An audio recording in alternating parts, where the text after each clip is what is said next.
Thank you so much for being here today, and it's not only a pleasure for me to be here, but also so honored. This is an incredible invitation, and I really would like to thank the doctoral program of psychology here at Universidad Alberto Hurtado, and of course specifically Dr. Antonia Larraín, for this invitation. This is also my first time in Southern America, and this really is touching because I come also from another south, so the southern of Europe and south of Italy more specifically. So I'm delighted to be here and already looking forward for our Q&A session. So what we're going to discuss today, I'm going to just briefly give you an overall view of the different topics that I'm going to share with you today. And the main objective of this introduction will be already to question what is visible, to what extent it is something like a given evidence, or it is kind of a struggle, so something that actually requires social construction or even has a political value. Then in order to grasp, unpack this idea of visibility as something much more multi-layered, I'm going to talk with you a little bit about the brief history of sexology, and I'm going to touch upon different aspects of sexuality versus gender, especially to what extent sexuality is considered or has been historically considered private versus gender as something like the public image of the identity. I'm going to use the case study of bisexuality and the concept of invisibility of bisexuality together with physical disability, and more specifically this idea of chronic pain conditions. I'm going to conclude by touching upon a little bit the continuum between pleasure and pain, and how do we actually manage to recognize, to see what we mean by pleasure and pain. All right, so before starting everything, I'd like to ask you very briefly, if you ever happen to see this picture before. And if so, maybe you already can see who is the character. There's already a little bit in the title.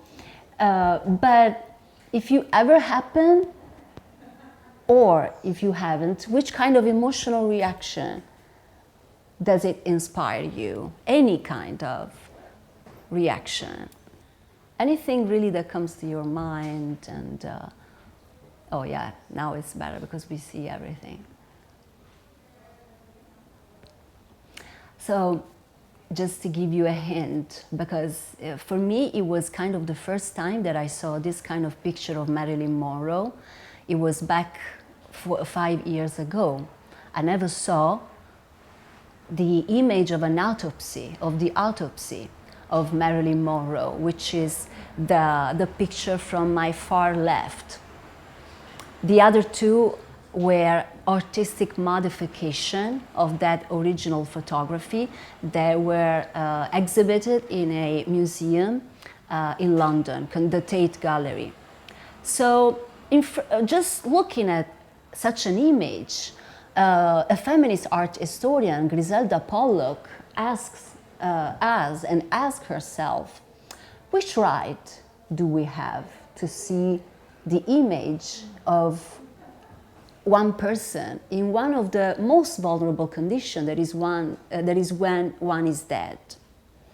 This original picture was firstly published and circulated back in the 60s when Marilyn Monroe died, and it was through a photographer that it got published. It was Sanders. There were no forensic reasons to circulate this image. And the first thing that comes to our mind is that, first of all, Marilyn Monroe did not have any close relative that could reclaim the body and guard it, protect it. So Griselda Pollock is asking, which right do even artists have to let the world see when one is in death? The picture on the far right is titled, the artistic production is titled Marilyn in Death, as if there is a subject in death. So there was, of course, no consent given to the circulation of this image, which is possible through the photographic production. And as one of the most important, one of the most famous American feminists in the 60s, Gloria Steinem, said, the obsession around the real cause for Marilyn Monroe's death got to the point that even envisioning the possibility that she committed suicide was pushing the public opinion to ask to what extent this sex goddess actually had liked it all along. Did she really enjoy the success? Did she really enjoy everything that we see as the most, successful life in one's that we might experience as humans? So we are already here confronted with the status of an image that really compels us in terms of what we are supposed to see, what we are legitimate to see, and what we actually are seeing there, because there is, of course, no kind of encounter between the audience and the subject. So let me also give you a little bit a glimpse into the theoretical framework where I started from since my doctoral years, when I was exactly doing your pathway back to 10 years ago. So I always tried to look at the body and the surface of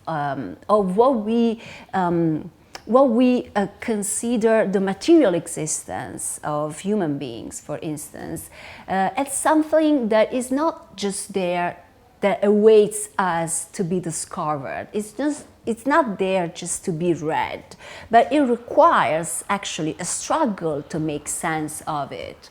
And the very idea of the body as something that is permeable and as well as impermeable, something that is an open materiality exactly, which is a concept that I borrowed from the corporeal feminist Elizabeth Gross, really gives us the idea that a different approach to the body, even and especially in the social sciences, including psychology, is much required when we look at something that has a surface. For instance, just drawing from the skin studies, which is the more recent, let's say, development in terms of the body turn in social sciences. So the skin studies have provided, there was a special issue in Body and Society 5 years ago, back to 5 years ago, where a number of studies have been discussed and conducted around, for instance, the supposed cause-effect relationship between different skin signs, for instance, redness, spots, etc. They were paired, they were supposed to cause and to be directly connected to addiction. There is no evidence proved that we can spot any addiction disorder just starting to look at what the skin appears, how the skin appears. You should go through blood tests or brain scans. But there has been historically this push towards looking and linking what we see on the skin as something that is behind. So as Lisa Blackman, who is a very prominent scholar in body studies, said, nothing about the body is actually just over there and immediately readable. So We just talked about a little bit with the previous photography of Marilyn Monroe about this idea of the role of photography, for photographic production.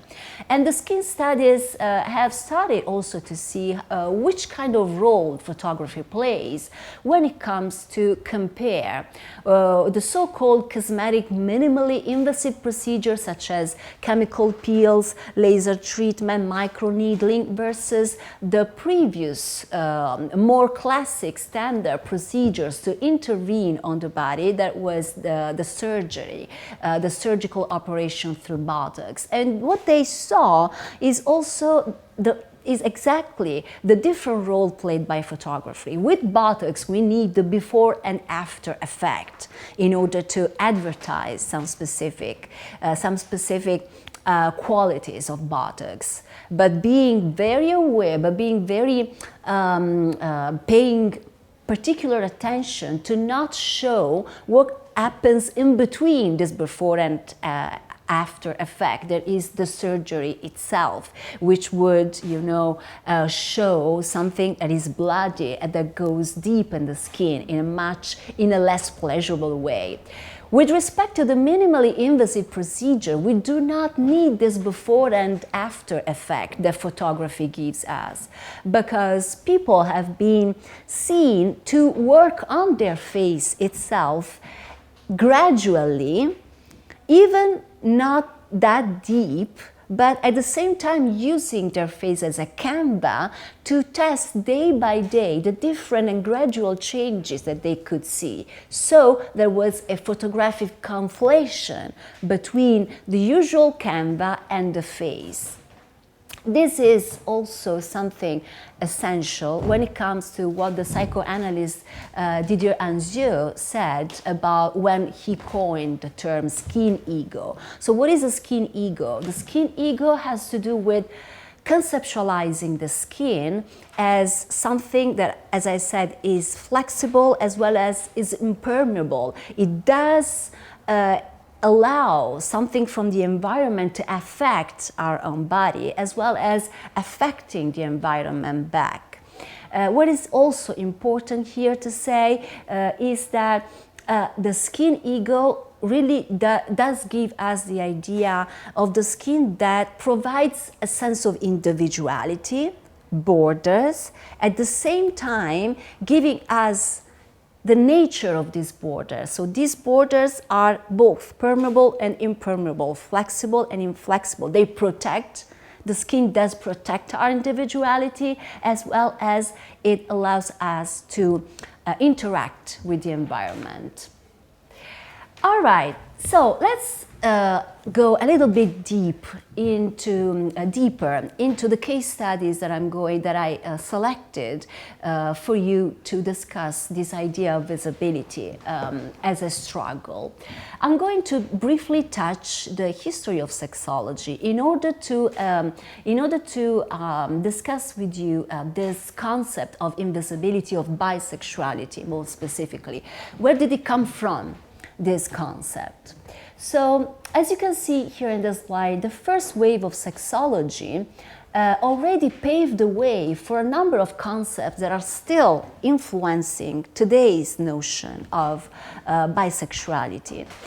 Bisexuality, or as Ulrich defined it, psychic hermaphrodite, which may already resonate with you with something that we don't use anymore today. We use more appropriately transgender. So bisexuality or psychic hermaphrodite was a mix of both masculinity and femininity. So maybe you can grasp here where is the problem. So according to the first wave sexologists, there was a total conflation between sexuality, being sexually attracted to others, with the conflation between sexuality and gender. Masculinity and femininity are gender characteristics. They are not sexual characteristics. But back then, bisexuality, and more generally speaking, sexuality was exactly referring and combining these two concepts. Moreover, bisexuality was considered to be the origin of human evolution and something that is continuing to be considered like a temporary state. When we say something like the origin of something, of human development, it means that we are talking about something that was primitive, something that will change, something that will transform into something more developed.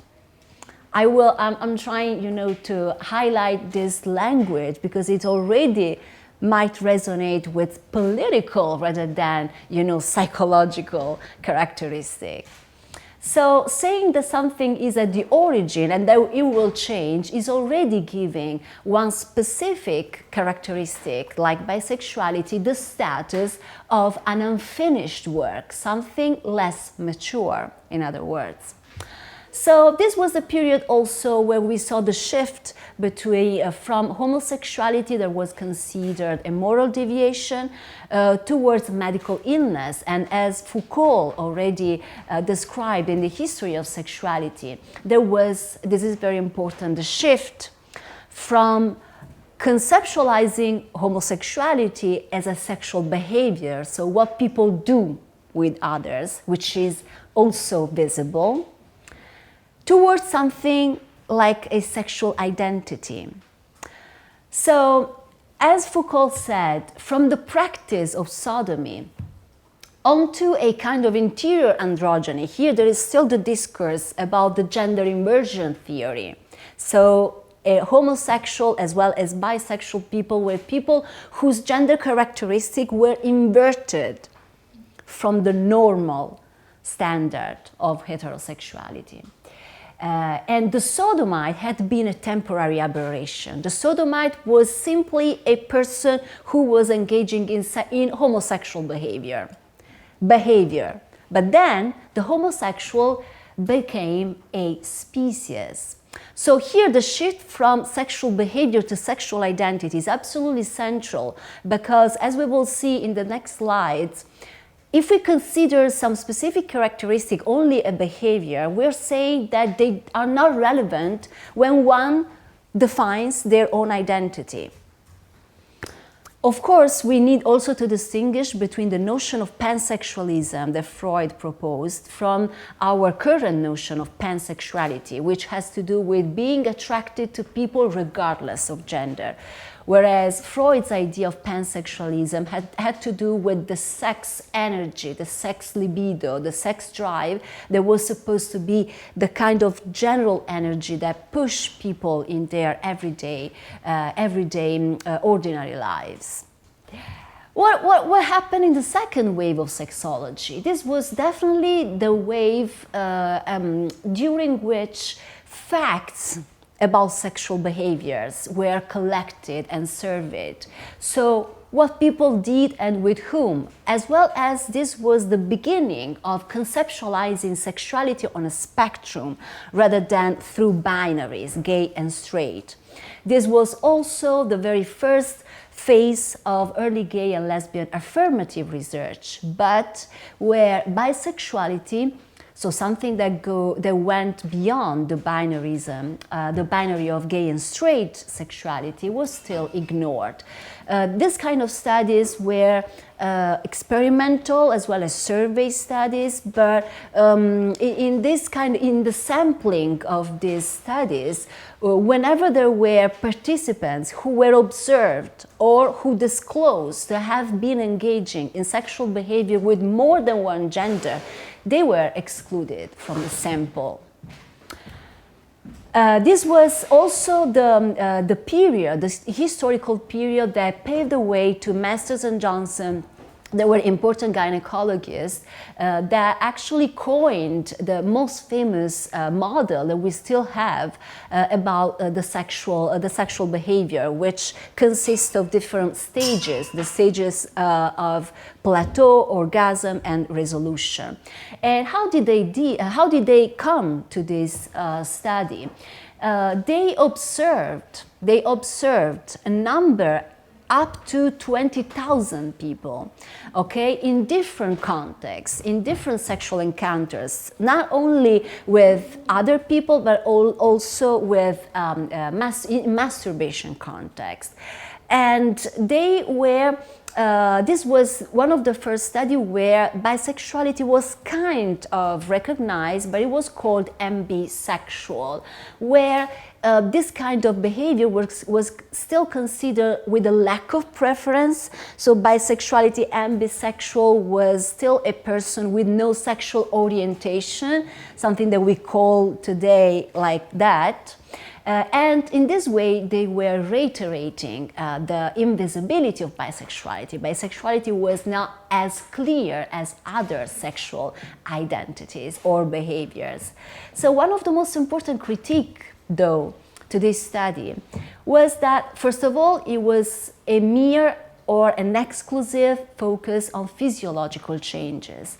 So Masters and Johnson observed the penis circumference, the vaginal lubrication, as well as the pelvic movement, in order to make a statement, in order to interpret how people's sexual pleasure.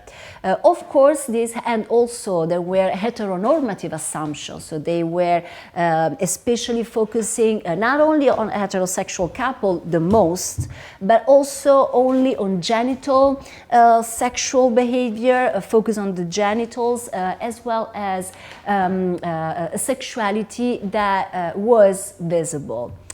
And here we are to trouble visibility, of course.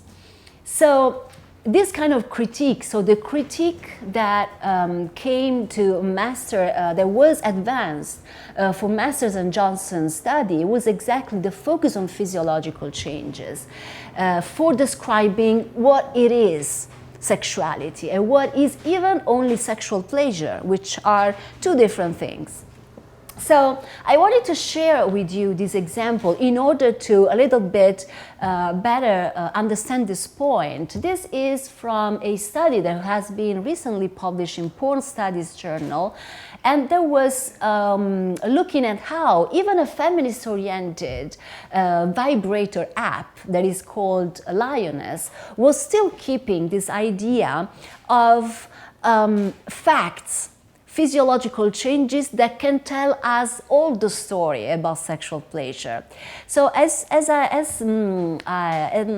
says in the slide, which is absolutely very important, the risk of looking merely at physiological changes.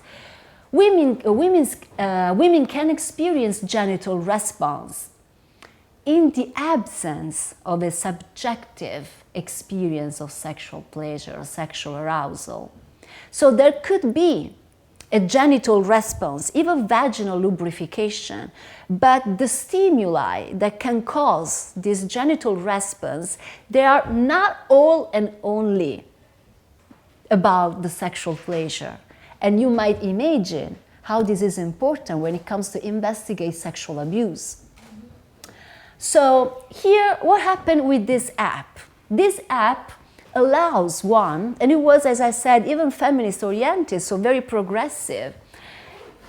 The assumption here is that you can adjust the vibration in your body, and you can track in real time what is happening to your body in terms of the pelvic movement, which kind of blood circulation is happening while you use this vibrator. You can visualize all these stats, graphs and statistics in the meanwhile you are supposedly enjoying the vibrator. So here we have kind of reiteration of very old, Masters and Johnson study was back to the 60s. So we are kind of reiterating, even with this advanced artifacts such as these vibrator apps, this idea that you can track online, that you can track in real time what is happening to your body. You can visualize everything that you need to in order to experience sexual pleasure. And of course, this has been proved wrong because sexuality and sexual pleasure is much more complex. So for sure, the genital and bodily reaction or movement is not necessarily synonymous with sexual arousal. So we can see still the influence of this idea of the focus on physiological changes and genitalia. How do we recognize then bisexuality? What's the importance? What's the status of the appearance of the clothed body? I'm going to share different symbols because this is very important when it comes to a lack of images about a community of people. So here is one that, of course, goes back to this idea of bisexuality that is a phase, is only temporary, it will develop into something more mature, either straight or gay. Because this is the stereotype still, in circulation when it comes to bisexuality. We cannot choose not to appear. We exist. There is a materiality of our presence in the world.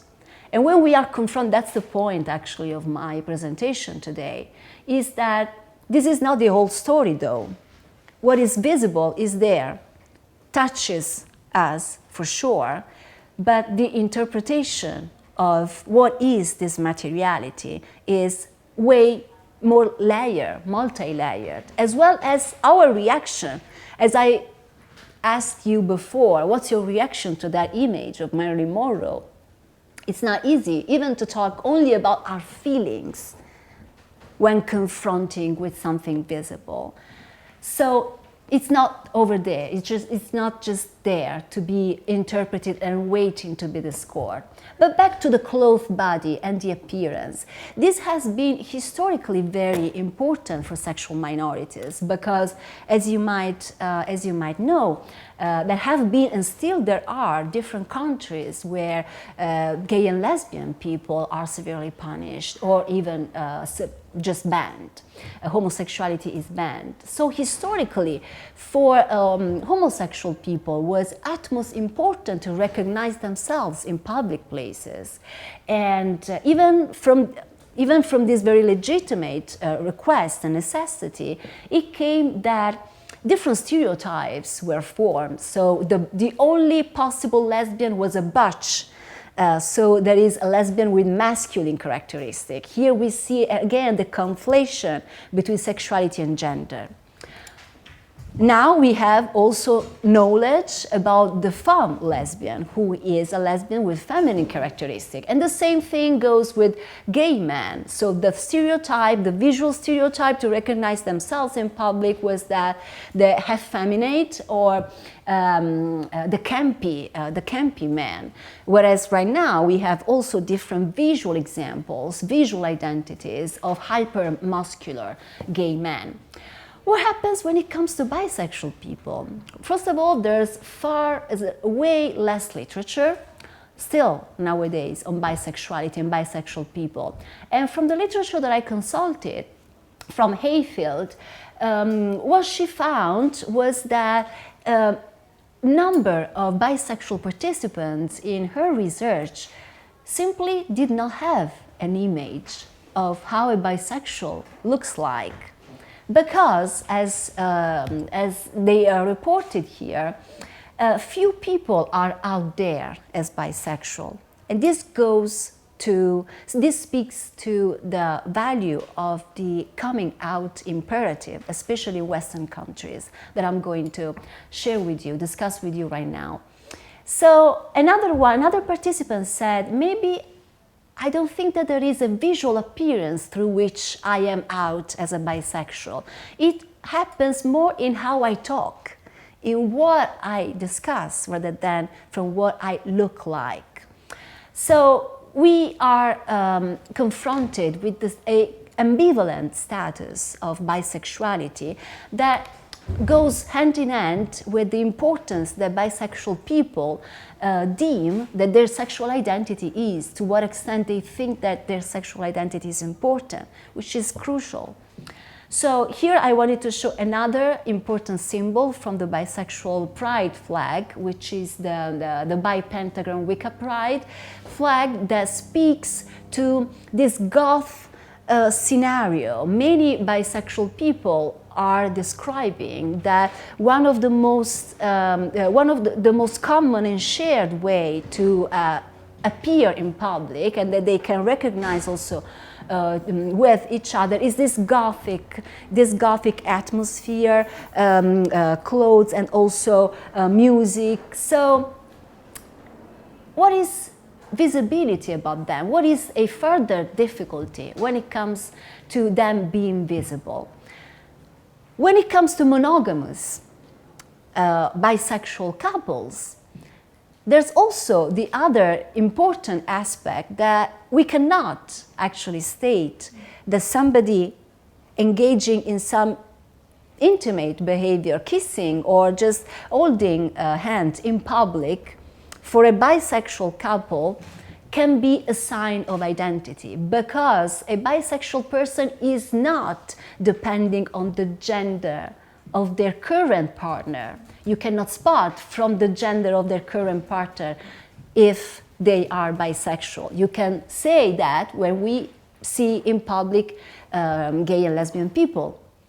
So my point here is that bisexuality really disrupts at the root the very idea of duality, that we can see sexuality, which is an important part of sexual identity, through duality. And that duality is the only way that you can see sexuality in place, that you can see a part of this person.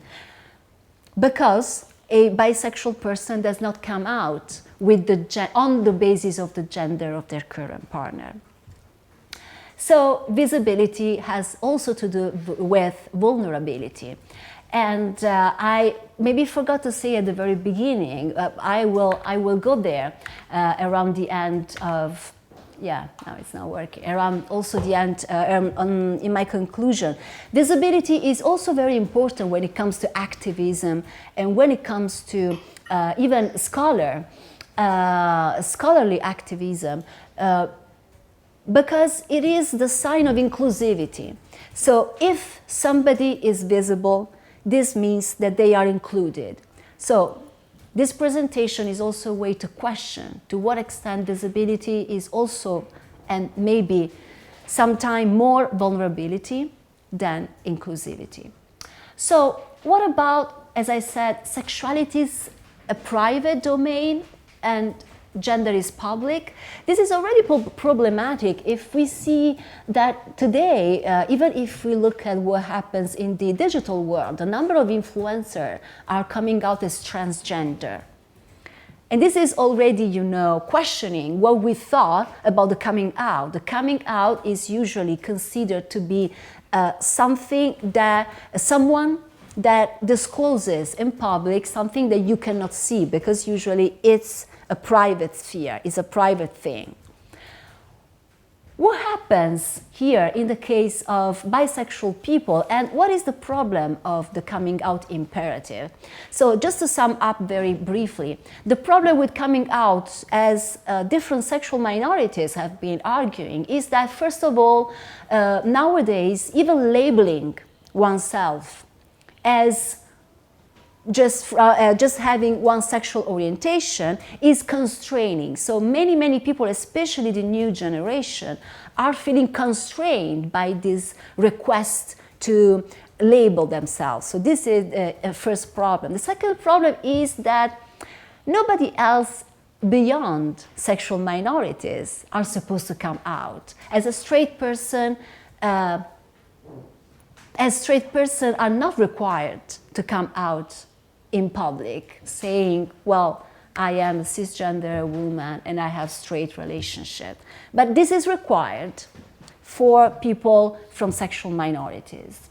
So there was a very interesting example that I wanted to share with you in order to just better understand this idea of the coming out, of the problematic aspect of the coming out. So there was this Tom Daley, very kind of a pop star in Britain, in the UK, who is also a British Olympic diver, who back in the 2013, he came out on the social media by saying that he started to date a man after a history of dating women. At the same time, he continued his post by saying, "But I still fancy girls." After this post, there were a number of public commentators, followers that have been discussing, immediately saying that this was a gay coming out. After this discussion, he felt pushed, felt pressured to say, "I am gay," on the social media, even though he has been spotted by paparazzi in a number of occasions, still engaging also with women. We might actually wonder many different reasons why he chose to come out as gay. But the thing is, as Haley also discussed, is that nobody ever dared to call this coming out or his sexuality as a bisexuality. No one ever even took the possibility that this was a case of a bisexual person. In the US, the 53% of bisexual people, so we are talking about the half of the bisexual population, think that their sexuality is not too or not at all important for their identity. So here we can still see that the first wave sexology shift between sexual behavior and sexual identity is still an ongoing process. Once again, we may become visible through public representation in the media. We usually celebrate when we see different diversity in media, but what is this visibility actually about? I wanted to share with you the example taken from the famous Orange is the New Black Netflix TV series. And especially, I would like you to think about the character who was Piper in this case. So, how was Piper and other bisexual or lesbian people represented here? When it came to the bisexual women, they were still reiterating the stereotype of the bisexual as a hypersexual person, as a hedonistic person, as unstable, as somebody that you cannot actually rely upon because they are considered, because given their bisexuality, they are considered never capable of being monogamous. What is also the problem of the media representation of bisexuality in this case? Piper never named her sexuality in public, never felt the need to name her sexuality. She was enacting sexual behaviors with women as well as with their partner outside of the prison, but never felt the need to get her sexuality visible in her own terms. So here we can see absolutely the influence of the gender inversion theories that happened many decades before, and the problem, once again, that without defining one's own identity, we kind of, again, run the risk of looking at the gender of the current partner in order to grasp the sexuality of the other person. And this is utmost important, even when bisexuality becomes visible in the media representation for bisexual people. What's the other side of this presentation? How do we see what is visibility in physical disability cases as well as chronic pain syndromes? By chronic pain syndromes, I'm referring especially to those syndromes like fibromyalgia, endometriosis, all those syndromes that do not have clear-cut symptoms, that have distributed bodily sensation, and they go often undiagnosed. So the point here that I'm making is that in the case of disability, we are confronting an embodied condition that is historically produced. There's no one way, one universal, ahistorical way to see what disability is. Different disability labels have been produced throughout history. and they are not a strictly medical field.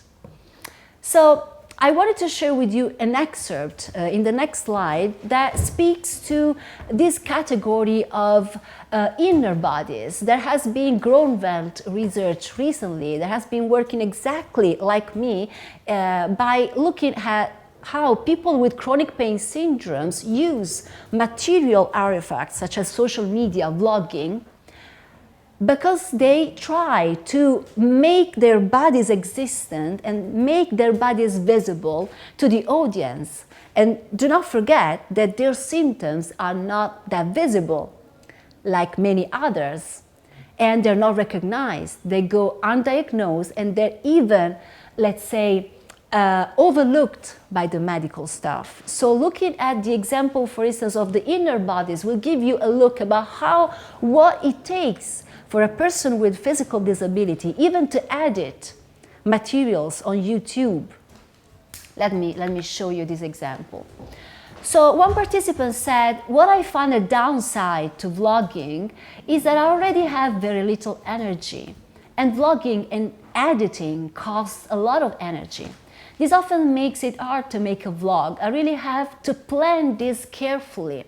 So this category of inner body has to do with people having in mind one idea of their bodies that was previous to starting to have those symptoms. But this kind of mental idea of their bodies does conflict with the reality of what they cannot do, very minimal action that they cannot do on their daily basis anymore.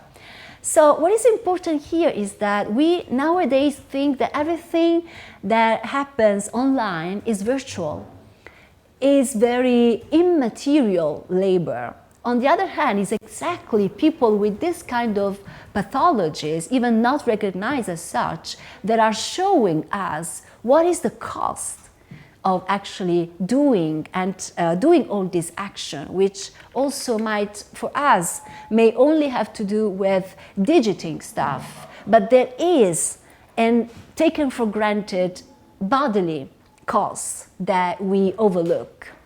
And this is an excerpt I'm going just to summarize from my own ongoing research on life-affirming, life enjoyment rights for people with physical disability and chronic pain condition.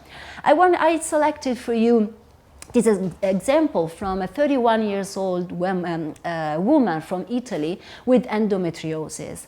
And in this quote, she talks about how she was surprised that after she was 31 years old, but she already underwent several surgeries for her endometriosis. So she shared with me that during one of her last surgery in the north part of Italy, she was totally surprised and amazed to the fact that the medical staff for the first time managed her body really materially, the hypertonus of her abdomen. She was really describing in very detail how embodied was this condition. And she was really amazed because the doctor was not supposed to do that, to manage in that way the hypertonus of her abdomen. But he decided to do that because he thought that gaining back the sexual pleasure for her was something important.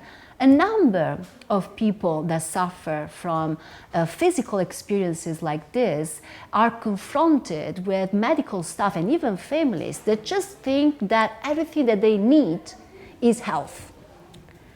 And the health is something functioning that is universal. There's just one model. In this case, she was surprised that for the first time she found medical staff that were taking care and considering sexual pleasure not as a surplus. Another example that I'm going to, yes, this is, I don't know if there was another one before, or maybe it's, yeah, you can go ahead. Yes, here. So the point here is to disentangle disability from this assumption that it's only something medical. And for this reason, there is a very nice, very interesting and productive alliance over the last decades, and especially in Spain, between feminist and LGBTQ plus activists and scholars with disability studies, scholars and activists. They are trying to deconstruct some binaries as the feminist and queer folks have done in the past. So the binaries that they are trying to deconstruct are impairment as only the biological condition of disability versus disability as the cultural notion, how we make sense and how we socially construct what an impairment is. Also, another binary that they're trying to deconstruct is healthy and unhealthy, something very sharply defined. As the feminist and queer people did with sex and gender, nature and culture, deconstructing these dualisms. So as Andrea Garcia Santesmases Fernandez, one of the most prominent Spanish scholars about disability and queer studies, said, in a time like today, where we are exposed to sexuality, sexuality seems not to be anymore a taboo. Looking at sexuality and about how it works in disability condition really is interesting insofar it is still not only a taboo, but the continuum between pleasure and pain is more problematic for people with physical disability, because one pole of this continuum, pleasure, is denied and is only considered as a relief, interpreted as a relief for people with disability. So here we have another interrelation between feminist and queer assumption and a crip queer theory. The idea that when you get a disabled condition, your gender identity gets transformed. You're less than a man, you're less than a woman. You become, and you can engage in sexual behavior that are not anymore supposed to be the genital and the athletic way of considering sexuality.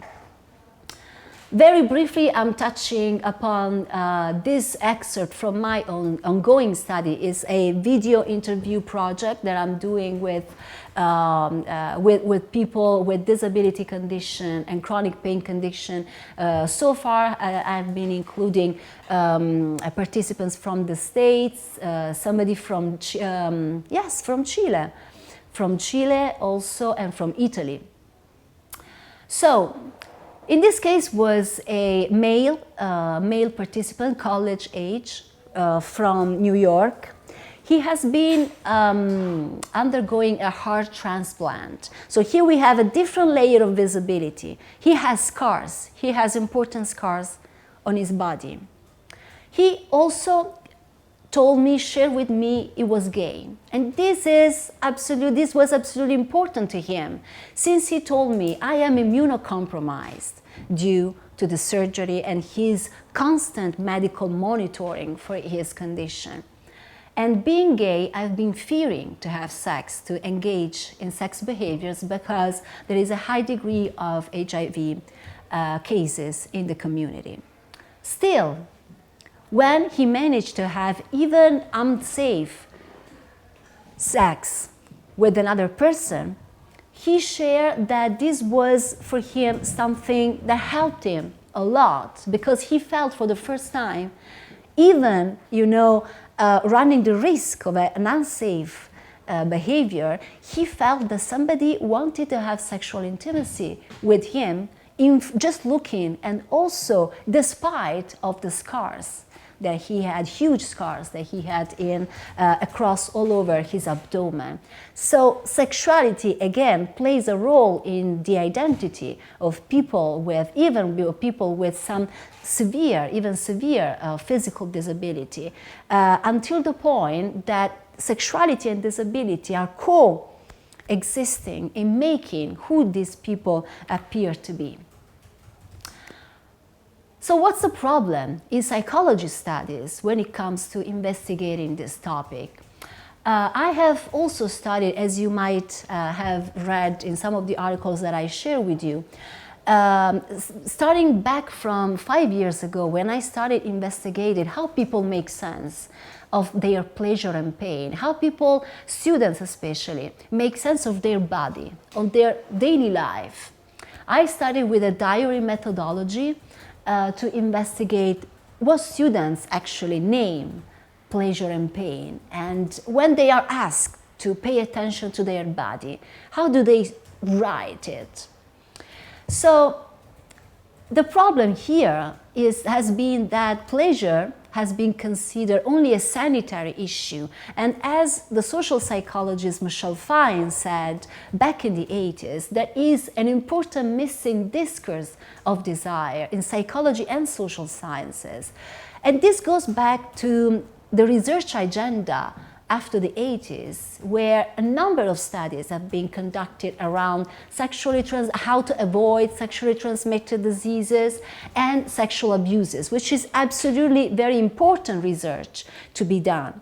But the other side of the coin has been that there has been a lack of exploration of desire construction. How do we actually think? How do we long for each other? And this has been especially proved true for women and for people with physical disability, with disability in general.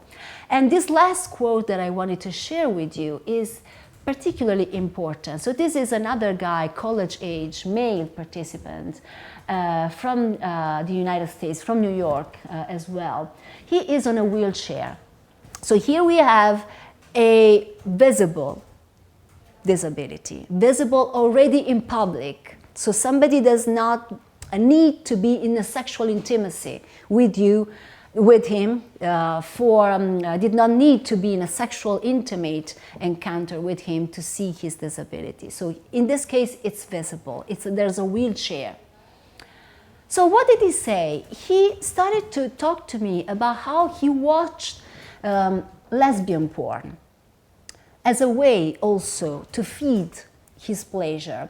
He happened to share with me he is not only a cisgender man, but also straight one. So look at this apparent lack of congruence.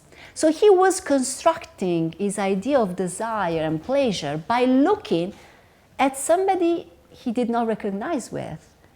It's about lesbian porn. And this was all about a sense of guilt that he has been talking about. What did he say? I've watched lesbian porn, foreign specifically. They have all kinds of ball and gags. And I think a lot of people thought that because I was watching that meant that I was somehow a rapist or a creep. So he feels that the stereotype about people that watch porn is, especially if you are a man, is because you are a hidden rapist. So he found a way to manage this sense of guilt by figuring out how he was the victim rather than enacting the role of rapist. So watching this kind of lesbian porn meant to him to feel a victim of a rape. And this was the only way he felt entitled to look for pleasure and to feel pleasure. So what did he say? Because nobody wanted to have sex with me, so the only way he could feel that he was worthy of being, of feeling pleasure was not only watching porn, watching lesbian porn, but through the status of a victim. And of course, he ultimately said that this kind of stereotype should be over, and that nonetheless, I think that this is very telling about the different routes that people with physical disability follow in order to feel themselves, first of all, entitled to feel pleasure and disclose pleasure to others. I'm going towards, yes, the concluding remarks. So I wanted to propose, just wrapping up our discussion today, that there has been an important, a kind of very important book that was released last summer that was called Body Image and Post-Feminism, in which they proposed this idea of trying to re-envision what is critical thinking. Critical thinking, traditional critical thinking, has been the object of many attacks. If we take the example of Russia, of the political situation in Russia, many Russian political representatives have been talking, have been making public the fact that Putin has been able to fund his opponent. And which was the aim for this strategy? To make visible, to make public to everyone that every critique is very contradictory in itself, is very vague. So ultimately, no real critique to the regime is possible.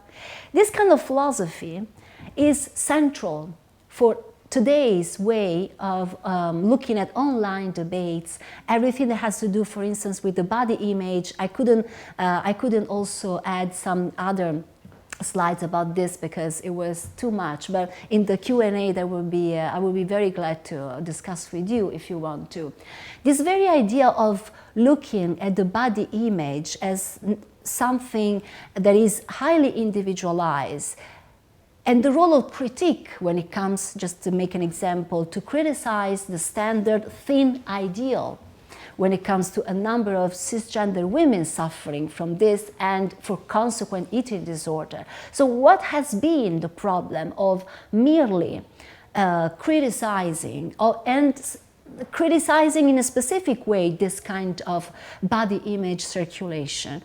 The point has been that we miss to see why, even when we criticize the thin ideal, we still desire to be that thin.